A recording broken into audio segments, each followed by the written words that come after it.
Bonjour chers élèves.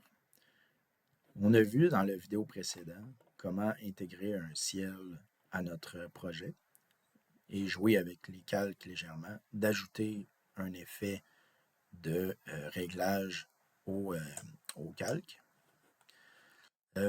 Maintenant, ce qu'on va faire, c'est qu'on va venir intégrer un personnage ou des personnages à notre composition afin de donner une échelle humaine et sans pour autant nuire au bâtiment ici et ne pas voler la vedette. Donc, quand on ajoute des éléments à une composition, il faut garder en tête que le bâtiment que l'on présente, c'est ce qu'on doit mettre en valeur.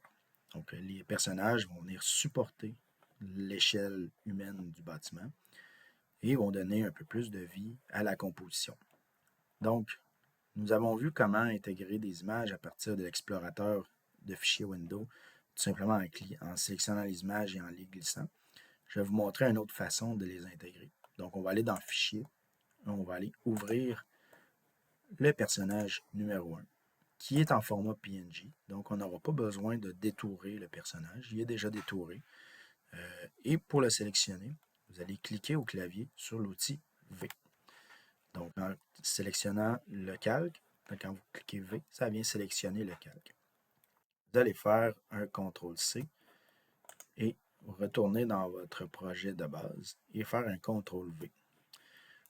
Le personnage est surdimensionné et également, il s'est ajouté un nouveau calque, mais qui n'est pas nommé de la bonne façon. Donc, on va commencer par renommer notre calque personnage numéro 1.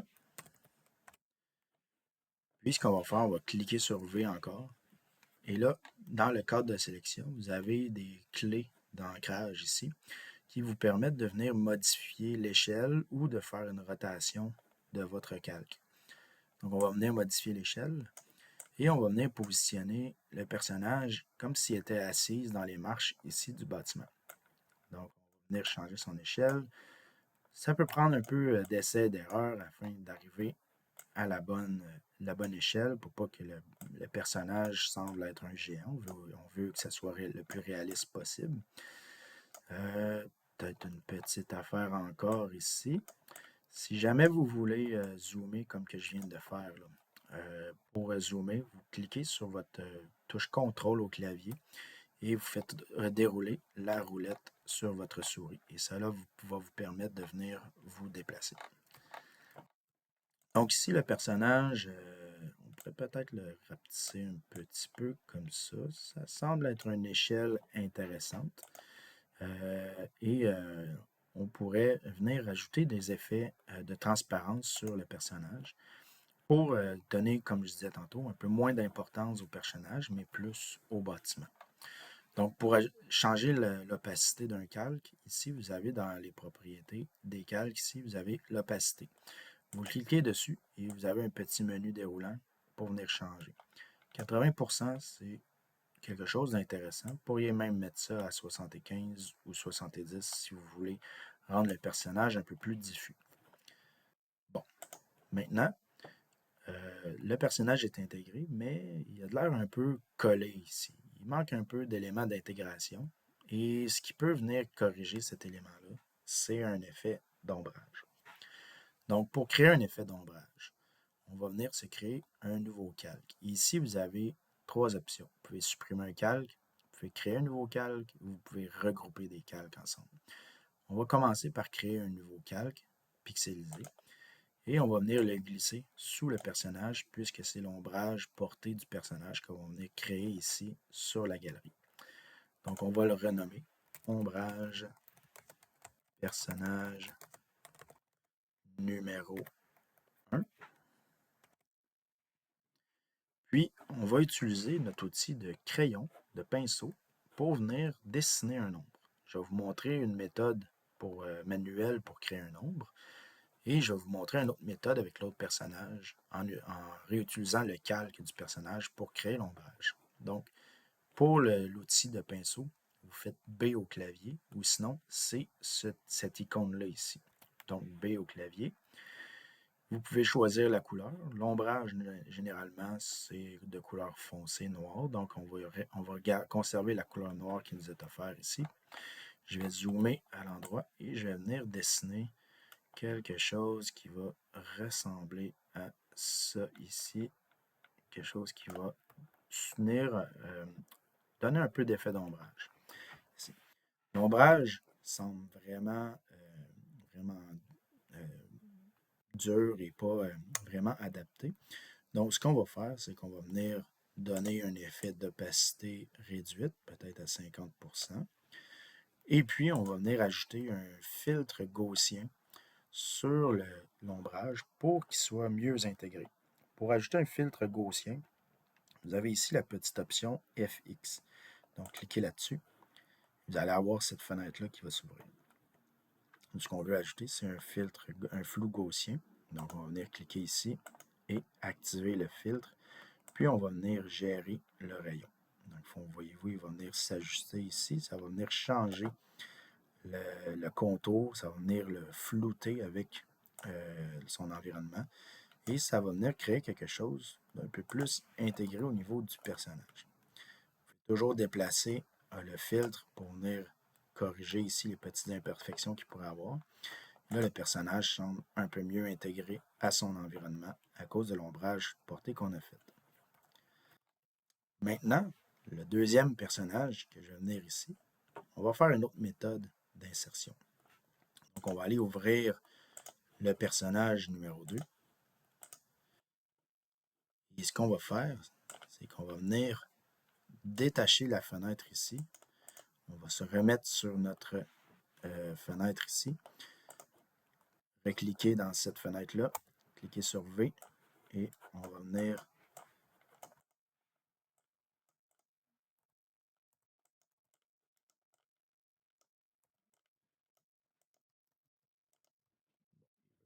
ça. On va tout simplement y aller avec la méthode qu'on a utilisée pour le personnage 1. CTRL-C, CTRL-V. Et on va venir redimensionner le personnage pour qu'il vienne s'ajuster à la bonne échelle ici.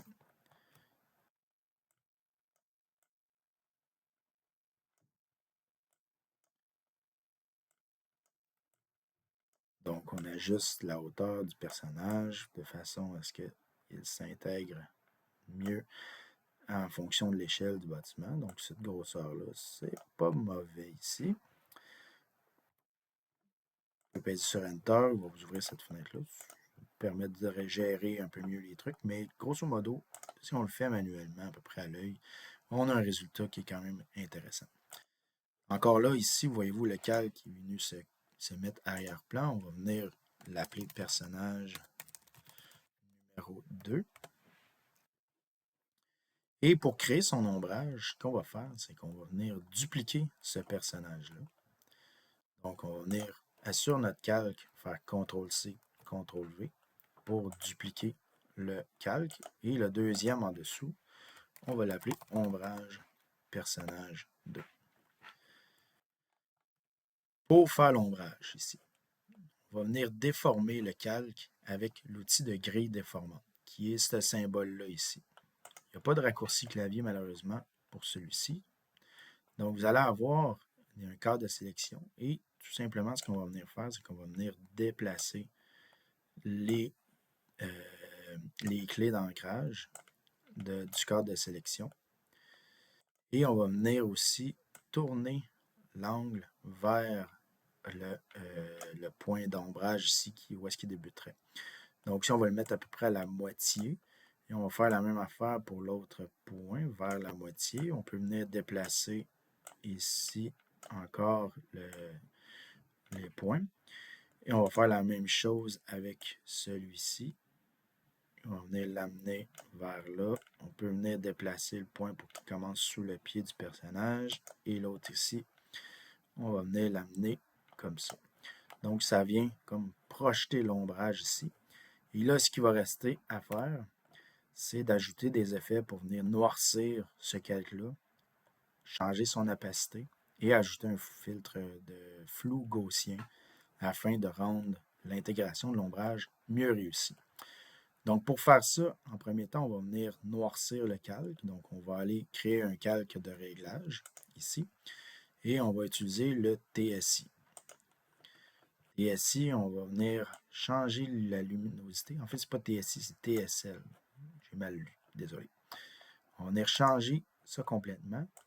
Et on va venir tout simplement le glisser sur le filtre d'ombrage pour changer la coloration de ce filtre-là. Le filtre d'ombrage, le calque d'ombrage, on va le sélectionner. On va venir changer son opacité à 50%. Puis, on va venir ajouter un effet de filtre gaussien ici. Et là, on va jouer avec ça pour l'intégrer à peu près comme ça. Ça donne un résultat quand même bien réussi. Ça n'a pas l'air trop ajouté. Donc, on fait fermer. Puis, on va venir gérer aussi l'aspect visibilité de nos personnages. Ici, on va venir changer son opacité. On va le mettre à peu près à 80% environ. Et on pourrait ajouter même un filtre gaussien aussi sur les personnages afin de le rendre un peu moins prédominant dans notre composition. Donc, flou gaussien. Ici, on va venir mettre peut-être 0.2 environ. Et on va venir ajouter le même effet à notre personnage numéro 1 qu'on a créé ici. Donc, un flou gaussien. On se met à peu près à 0.1, 0.2. Fermé. Et on a des effets d'intégration de personnages assez réussis. Maintenant, pour mieux organiser notre fenêtre de calque, on va venir se créer un dossier. On va venir le glisser complètement en haut. Puis, on va prendre tous nos calques ici en pesant sur la touche Shift au clavier. Et on va venir les glisser sous notre groupe ici qu'on va renommer personnage. Et là, ici, on a tous nos calques de personnages qui sont intégrés ici. Et ça nous permet de mieux les retrouver, de mieux les gérer. Je fais un dernier apartheid avant de terminer la vidéo sur les personnages et les calques. Ici, vous avez un petit point qui vous permet de venir cacher ou d'activer la visibilité des calques. Et vous pouvez aussi venir verrouiller les calques. Comme ça, vous êtes sûr de ne pas les déplacer si jamais vous faites des clics. Comme là, voyez-vous, j'ai déplacé mon ciel que j'avais positionné tantôt. C'est venu me créer un effet un peu indésirable ici dans les arbres. Donc, pourquoi pas ne pas le verrouiller afin d'être sûr qu'il ne bougera plus. Voici pour la vidéo. D'autres vidéos suivront pour l'intégration de d'autres éléments dans notre composition, tels que des animaux et d'autres accessoires.